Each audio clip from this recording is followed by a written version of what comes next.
turns out that very late last night, Major League Baseball was finally broken. Mercifully, at long last, broken. Good morning to you, and I do mean good Wednesday morning. I'm Dejan Kovacevic of DK Pittsburgh Sports, and this is Daily Shot of Pirates. You can tell it's going to be a gleeful one, huh? It comes your way bright and early every weekday. If you're into football and or hockey, I also offer daily shots of Steelers and Penguins that I hope you'll check out, but they won't be anywhere near as uplifting as this little episode. Because the Dodgers signed Blake Snell away from the arch rival Giants to the tune of, sit down for this, 5 years and $182 million for a guy who's going to participate every fifth or sixth day. And you'd better believe the first thing I did was go swimming out onto the social media ocean to see what the reaction to this would be. And I could not have been more pleasantly surprised, and I do mean surprised, to see, hear, and read the howls of unfairness coming from ... New York and Chicago and Boston. Imagine that. Imagine feeling that the system overall isn't an equitable one, isn't one that allows every team the chance, should they really choose to do so, to keep a player that they want, or to at least contend for that player's rights. But no, the exact thing that I'd been talking about on this show, writing about on this site for years, and I was doing it all alone in a virtual vacuum across this continent as a media member, has now finally come to pass. It was Yankees versus Dodgers in the World Series. Yankees lose. Everyone's suddenly looking at the Dodgers for what they've actually been for a few years. But now they're doing it with money envy. Now they're doing it, the way the European soccer clubs do when it's one or two of them that buy up all the players. Because that's what this is now. Only it's not two, it's just one. It's just the Dodgers. And it's just the Dodgers because they have an unbelievable local television rights deal that no one else can match, no one else is going to match. Anyone who was familiar with that deal, and again, this was half a decade ago, saw this coming back then, but nobody really wanted to accept it. Oh, look, the Dodgers, they still don't win the World Series. Didn't matter. It didn't matter. It was just a question of time until all that money turned into something. And you want to know something? They're going to get Juan Soto, too. They just will. Just like they got Freddie Freeman when nobody thought that was possible. And in the interim, even though free agency's been open for pretty much a month now, your Pittsburgh Baseball Club has spent exactly $0 on free agency, which in so many ways is a separate subject from the other thing. But that's as it should be. These crises, if you will, as it relates to baseball in Pittsburgh, they run on parallel tracks, my friends. You need an ownership and management that's committed to winning, that's committed to contending, and part of that, as I keep stressing to you, is spending more. But the most they can spend realistically, and I believe this and have a significant amount of evidence to support this, the most would be in the 120 range. All you have to do is look around the National League Central to see that that's the case. 120 is where they ought to be. 100 is where they actually will be. So it's not good enough. It's not nearly enough. It's taking $20 million that ought to be used for baseball and using it for something else. But on that parallel track, the Dodgers have blown through the $300 million range. And there's no end in sight for this. I keep wondering when they're actually going to spend what it is that they're getting. They're not even close to doing that. It's almost as if they're waiting little by little, year after year, for the very best players to come along and then saying, all right, well, Shohei Ohtani's up. Let's just get him. My God, I didn't even mention him in my little run of examples there. But make no mistake, both of these things have to happen. Not one, not the other. Both. If the Pirates were in a salary cap system, would they be more competitive? Would they be able to keep guys, sign guys? Yes, they'd be able to, but they'd still do the wrong thing, because Nutting's greatest failing as an owner is that he can't hire the right people, and then when they screw up, he can't bring himself to fire them. So he'd be a bad owner in either system.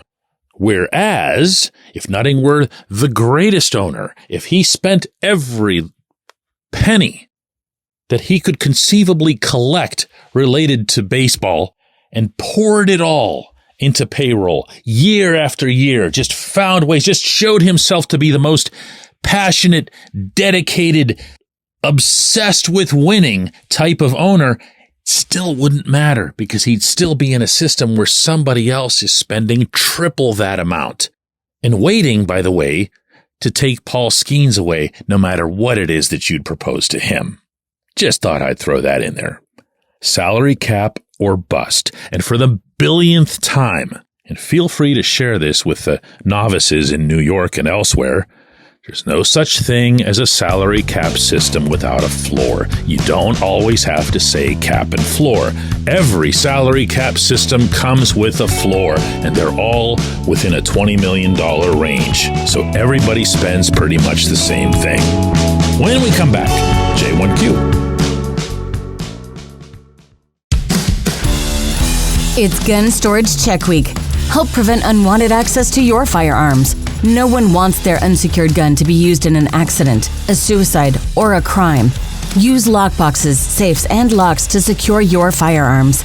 Learn more at gunstoragechek.org. That's gunstoragechek.org. Brought to you by NSSF, the Firearm Industry Trade Association.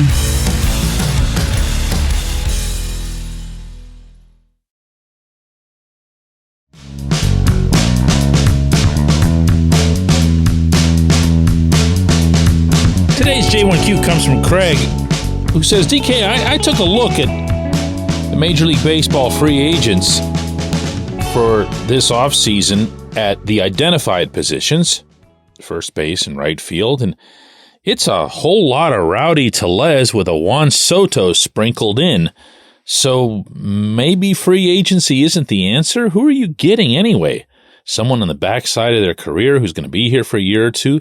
They know it and we know it. How about a different strategy? If we had a competent front office, yeah, I know. They could take some of those minor league pitching assets and trade for an actual major league player. Well, yeah, Craig. I think that's all I've got to say to you today. I can't even bring myself to elaborate, really. This is why you don't keep the people who failed at this for 5 years. This is why you don't keep the people who just looked you right in the eye and said, Brian Dela Cruz is the guy who's going to get us into the playoffs. And the thing that we like the most about him is that he's got 3 years of control beyond this. And then he falls completely on his face, as even the most rudimentary glance at the analytics would have told you that he would. And then they non-tender him at season's end. And those are the people that you want to entrust with this. Those are the people that you want to entrust with whatever it is, 30 million, 35 million that they end up having free to spend. And yet, still, Craig, my man, they haven't spent a penny. And before I let everyone go today, I want you to think about that for a second. Their jobs are on the line. When I say there, I'm referring to two individuals, Ben Cherington and Derek Shelton. And they're on the line collectively. They are now tethered. This isn't coming from me. This isn't coming from quote-unquote sources. This came right from Cherington's mouth. He used the term accountable together. That was not an accident. This was not somebody who just blurts stuff out. That was his way of saying, we're goners if we don't win.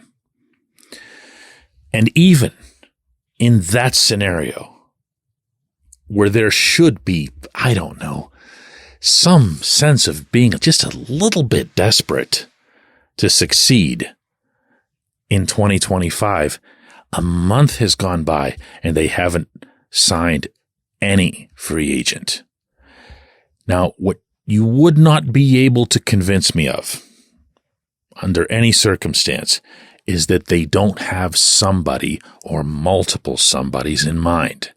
And they would probably have, as they did with Tellez last year, and which is why they jumped on Tellez so quickly, someone at the top of each list.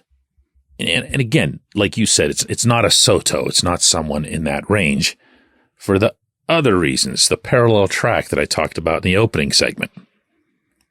But they'd have to have somebody, whether it's a free agent, whether it's a trade target, that would be at the top of their wish list. And where free agency is concerned, just go get him. What are you waiting on? You want to make sure you save every dollar? Why? It's not your dollar. And when you're fired, Bob Nutting's money isn't going to mean anything to you. He's still going to have a ton of money. When he or his family or whatever does sell the team someday, they're going to have $1.5 billion or a couple $2 billion or whatever it is to their name, and you're going to have a pat on the back for having saved a few bucks waiting for the guy you're targeting in the off season before the season you were fired. That is what I mean when I say that they're not competitive. If I'm Shelton and I'm competitive, I'm banging on Charrington's door every day. Where's my first baseman? Where's my right fielder? Where's my first baseman? Where's my right fielder? But that doesn't happen. And that's because they don't think like that. Everything is about the bleeping process. We're going to let it play out. We're going to let it work in such a way that not only will we get the player, but we'll also get the player at a price we like. Just go get the player. Go get whoever it is that you like, even if you're dead wrong, even if it's going and getting Dela Cruz back. Hey, listen, guys, this is the last show we're going to do till next Monday for obvious reasons. It's Thanksgiving weekend. I want to wish everybody here a happy and safe holiday. It's a great, great time of year. I've got my kids coming home later today, and I'm really, really excited about it, not going to lie. I hope you can enjoy your holidays the same way. So again, there won't be any daily shots Thursday or Friday, and we'll be back with a new one on Monday. Thank you so much for listening to this show.